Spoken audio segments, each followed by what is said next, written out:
जौनपुर में Allahabad high court की फटकार के बाद एसपी ने इंस्पेक्टर समेत 4 पुलिसकर्मियों को निलंबित कर दिया है। पूरा मामला मुगराबादशाहपुर थाना क्षेत्र के बड़ा गांव से जुड़ा है। दरअसल इस गांव में एक ग्राम सभा की जमीन पर अवैध कब्जा हो रहा था, जिस संबंध में गांव के एक व्यक्ति ने हाईकोर्ट में जनहित याचिका दायर की थी। इस पूरे मामले पर जब कोर्ट ने एसडीएम मछली शहर से रिपोर्ट मांगी तो रिपोर्ट में बताया गया कि ग्राम सभा की जमीन पर अवैध तरीके से कब्जा हो रहा है। हालांकि इस मामले में 2 पुलिसकर्मी और हल्का लेखपाल मिलकर याचिकाकर्ता को परेशान किए। उसके घर पहुंचकर पुलिसकर्मियों ने उसके नाती को अरेस्ट करके थाने ले जाने का प्रयास किया। आरोप है कि रास्ते में ही पुलिसकर्मियों ने 2000 रुपए लेकर उसे छोड़ दिया। इस पूरे मामले को लेकर पीड़ित ने जब न्यायालय के सामने अपना पक्ष रखा तो हाईकोर्ट ने जौनपुर के एसपी को कड़ी फटकार लगाई। पूरे मामले की जांच के आदेश दिए गए। इस पूरे मामले की जांच करने वाले जौनपुर के अपर पुलिस अधीक्षक ग्रामीण आतिश कुमार सिंह ने बिना जांच किए ही न्यायालय को फर्जी रिपोर्ट भेज दी थी। हालांकि पुलिस यहीं तक नहीं रुकी। इस केस के याची अधिवक्ता विष्णुकांत तिवारी को भी थाने बुलाने का प्रयास किया गया। उन्होंने बताया कि मुगराबादशाहपुर के इंस्पेक्टर दिलीप सिंह द्वारा विभिन्न नंबरों से उनको कई बार फोन करके थाने बुलाया गया। उन्होंने जब बताया कि वो अपने घर पर नहीं है तो देर रात पुलिस उनके घर पहुंचती है और उन्हें अरेस्ट करने का प्रयास करती है। हालांकि परिवार वालों से पुलिसकर्मियों पर अभद्रता करने के भी आरोप लगे हैं।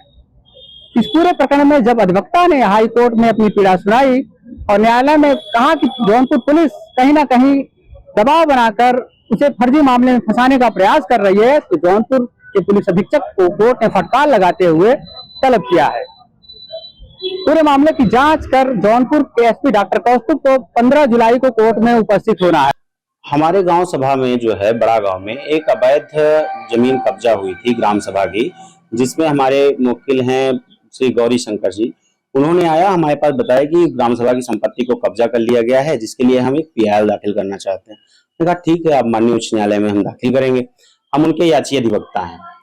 हम उनका जो है कि पीआईएल माननीय न्यायालय के सामने प्रेजेंट किए और जो है कि उसमें आदेश हुआ एसडीएम मछली शहर के लिए कि आप अपना पर्सनल एफिडेविट पे जांच करके मामले को जो है भेजें। तो उन्होंने जांच दिया कि हाँ उन्होंने कब्जा किया हुआ है, घर और उनका सहन के रूप में दिखाया कि कब्जा है।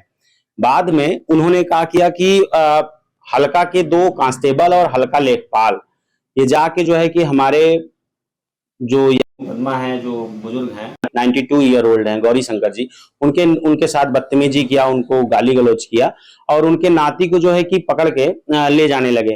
कुछ दूर जाने के बाद उनके फादर आते हैं, जो उनके मतलब लड़के को ले जा रहे थे रजनीश सरोज को, उसके फादर आते हैं तो वो कहते हैं कि सर छोड़ दीजिए, बातचीत करते हैं। उसके बाद 2000 रुपया लेते हैं, उसके बाद छोड़ दिया जाता है उनको, जिसका संज्ञान जो है हमने बाद में हमको क्लाइंट ने दिया कि उसका ये कहना था कि सर जो है हम लड़ नहीं पाएंगे क्योंकि हमारे लड़के के ऊपर फर्जी मुकदमा हो जाएगा, हम फंस जाएंगे, आप जो है इस मुकदमे में खड़े मत होइए। तो मैंने कहा कि नहीं ऐसा नहीं है, हम माननीय न्यायालय से बात करेंगे और इस बारे में हम उनको सूचना देंगे। मैंने जज साहब के सामने बताया इस चीज को, लॉर्डशिप के सामने कि ये ऐसा ऐसा कृत्य कर रही है मुगरा पुलिस। तो उन्होंने तुरंत तत्काल प्रभाव से एसपी जौनपुर को जो है बोला कि आप पर्सनल एफिडेविट दे दीजिए। उसके बाद हमने जो है अपने दोनों क्लाइंट को गौरी शंकर जी को और जो है कि उनके नाती को रजनीश सरोज को लेके गए कोर्ट में और कोर्ट को जज के सामने जो है प्रेजेंट किया। उनको प्रेजेंट करने के बाद उन्होंने बताया कि जो है कि हमारे साथ जो भी दुर्व्यवहार किया गया या प्रशासन ने जो भी जैसे भी किया उसको उन्होंने पूरी घटना को बताया, जिसपे जज साहब काफी गुस्सा हुए कि मतलब ये कृत्य कैसा है। अगर कोई जनहित याचिका दाखिल कर रहा है, कोई गरीब व्यक्ति है या कोई भी है जो शोषित है, अगर वो माननीय न्यायालय के सामने आ रहा है तो पुलिस उसमें क्यों प्रताड़ित कर रही है उसको। जिसके बाद जो है मामले को संज्ञान में लेते हुए एसपी साहब को फिर से री नोटिस जारी किया गया कि आप फिर से पर्सनल एफिडेविट पे इसकी जांच करें, जिसमें उन्होंने जांच किया और जांच करने के बाद उन लोगों को दोषी पाया और जो एसपी साहब आने वाले थे 9 तारीख को। ये घटना है 8 तारीख को मेरा क्लाइंट वहां पे प्रेजेंट हुआ था। जिसके बाद होता क्या है, जज साहब ने जो नोटिस किया तो वो तो ठीक है, उसके बाद ये एसपी साहब ने अपना प्रेजेंट किया 11 तारीख को कि जो है कि इसमें ये घटनाएं हुई हैं कि हाँ ठीक है सही पाया जा रहा है, इनके ऊपर मुकदमा पंजीकृत किया जा रहा है चारों लोगों के ऊपर। उसके बाद इनको जो है कि आगे विधिक कार्रवाई की जाएगी। लेकिन जब 8 तारीख को इस ऑर्डर को किया गया एसपी को जांच करने के लिए, उस रात को जो है रात को 10:30 बजे मेरे पास फोन आता है थाना मुगरा बादशाहपुर के इंस्पेक्टर का कि जो है कि आप थाने पे आ जाइए, आपसे मिलना है। तो हम कहे कि हमसे क्या मिलना है, किस बारे में? तो कह रहे हैं कि अरे आपसे पूछताछ करनी है। हम कि किस बारे में पूछताछ करनी है? तो बोलते हैं कि जो है कि गौरी शंकर में मुकदमे में आप वकील हैं। हम कि जी, कैनुसी में पूछताछ करनी है। हम कि अगर आपको कुछ पूछताछ करनी है, या तो मेरा क्लाइंट है, आप उससे पूछ लीजिए भाई, आप जांच के पार्ट हैं, आप जांच कर रहे हैं, पूछ सकते हैं। या तो आप आपके जो सीएससी साहब हैं, हमारे यहाँ सरकारी अधिवक्ता साथी हैं जो हमारे अपोजिट में खड़े होते हैं, आप उनसे पूछ सकते हैं। लेकिन इन्होंने हमारे ऊपर प्रेशर बनाने लगे। हम कहे हमारे पास गाड़ी नहीं है, मैं अभी घर पे नहीं हूं, मैं जौनपुर में हूं। तो इन्होंने कहा कि मैं गाड़ी भेज देता हूं। तो मैंने इनसे एक सिंपल सा सवाल पूछा, क्या आप मुझे अरेस्ट कराना चाहते हैं या आप मुझे अरेस्ट करना चाह रहे हैं? तो ये कहते हैं कि नहीं, मैं अरेस्ट नहीं करना चाह रहा हूं, आप आइए पहले थाने पे आ जाइए। ये सुनने के लिए और कुछ तैयार ही नहीं थे, एक ही शब्द बोल रहे थे कि थाने पे आ जाइए। जब मैं नहीं गया थाने पे, तो रात को करीब 11 बजे के करीब में ये आते हैं, ये फोन करते हैं, यशो मुगरा बादशाहपुर के नंबर से कॉल आने लगता है। मैं कॉल को इग्नोर करता रहता हूं कि ना उठाना पड़े, क्या बात करूंगा इनसे। क्योंकि मुझे दिक्कत ये थी कि अगर मैं थाने पे जाता हूं या अगर मैं इनसे मिलता हूं, तो ये मेरे ऊपर एलिगेशन लगाएंगे कि हम इनसे जो है धन उगाही करने गए थे थाने पे, कि भाई इस मामले में ये मेरा सपोर्ट करिए, मुझे पैसा दीजिए, नहीं तो मैं ऐसा करूंगा।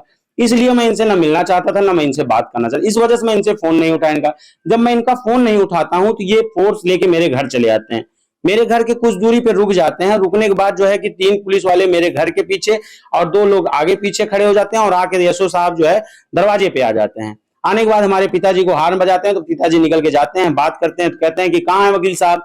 तो ये बताते हैं कि वकील साहब तो गए हैं जौनपुर। तो कहते हैं कि बोला था मिलने के लिए, जौनपुर क्यों चला गया इतनी रात को? बताइए, एक अधिवक्ता के साथ मैं एक हाई कोर्ट को प्रेजेंट करता हूं, आप हमारे साथ, हमारी फैमिली के साथ ऐसा बदसलूकी कर रहे हैं।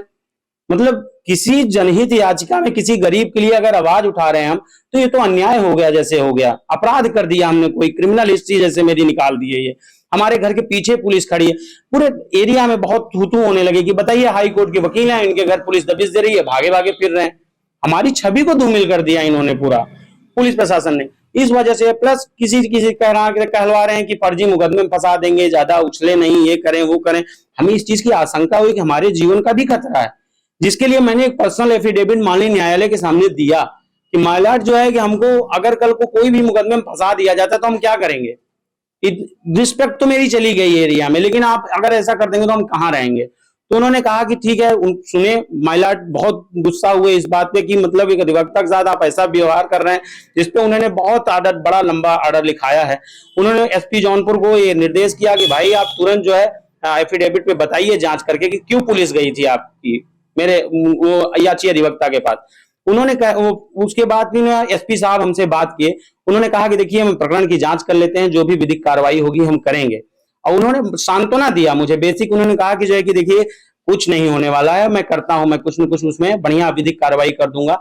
उनके बात पे, वो बहुत अच्छे पर्सन है, मुझे उनकी बातों पे पूर्ण विश्वास भी है। उनसे मेरी बात भी हुई थी लगभग 10 मिनट। उन्हें उनकी बात से मैं पूरा आश्वस्त हो गया हूं कि ठीक है, कोई दिक्कत नहीं, हो जाएगा, पुलिस प्रशासन मेरे साथ है। लेकिन जो घटना हुई थी, इससे कोई भी अधिवक्ता डर जाएगा, क्योंकि हम लोग समाज की लड़ाई लड़ते हैं। हम लोग आए दिन, किसी भी गरीब आदमी आता है, वो कहता है। कोर्ट ने क्या टिप्पणी की थी इस मामले में? कोर्ट ने ये कहा कि आप किसी के घर पे नहीं जा सकते। ये एक ट्रेंड बन गया है कि याची अधिवक्ता जितने होते हैं, उनको आप एक मुकदमे में आप ऐसा यूज करना है जैसे वो उसके पार्ट हैं। हमारा काम आपको कोर्ट को बताना कि क्या सही है क्या गलत है। हम अपनी बात, अपने क्लाइंट की बात को रखते हैं कोर्ट में। उन्होंने ये भी कहा साथ में कि अगर इस पे बात कुछ होता है तो गृह सचिव साहब को, और जो है कि इनको पर्सनल एफिडेविट देने के लिए बोला है। और ये कहा कि विदाउट कोर्ट के परमिशन के कोई भी विष्णुकांत तिवारी के घर पे नहीं जाएगा। उन्होंने हमको ये सुरक्षा दी, क्योंकि हमने ये बोला था कि हमको हो सकता है पुलिस उठा ले और मुझे जो है कि प्रताड़ित करे और मेरी फैमिली को परेशान करे। तो उन्होंने इस चीज के लिए आर्डर में मेंशन किया है। एसपी ग्रामीण को भी क्या कुछ निर्देशित किया है क्या उसमें? इसकी सूचना तो हमें नहीं है बेसिक, लेकिन जो पहला एफिडेविट था वो एसपी ग्रामीण ने ही बना के भेजा था, जिसपे उन्होंने नाराजगी जताई थी कि बिना जांच किए उन्होंने बिना मामले को तथ्य को जाने हुए, और जब मेरा क्लाइंट वहां कोर्ट में पहुंच गया तो इसमें उन्होंने कहा था। आपको बता दें कि जौनपुर पुलिस का एक कृत्य कहीं ना कहीं पुलिस विभाग की जमकर किरकिरी करा रहा है। हालांकि 15 जुलाई को जौनपुर के पुलिस अधीक्षक हाईकोर्ट में पेश होकर अपना जवाब दाखिल करेंगे। अजय पांडे, टीवी 9 भारतवर्ष, जौनपुर।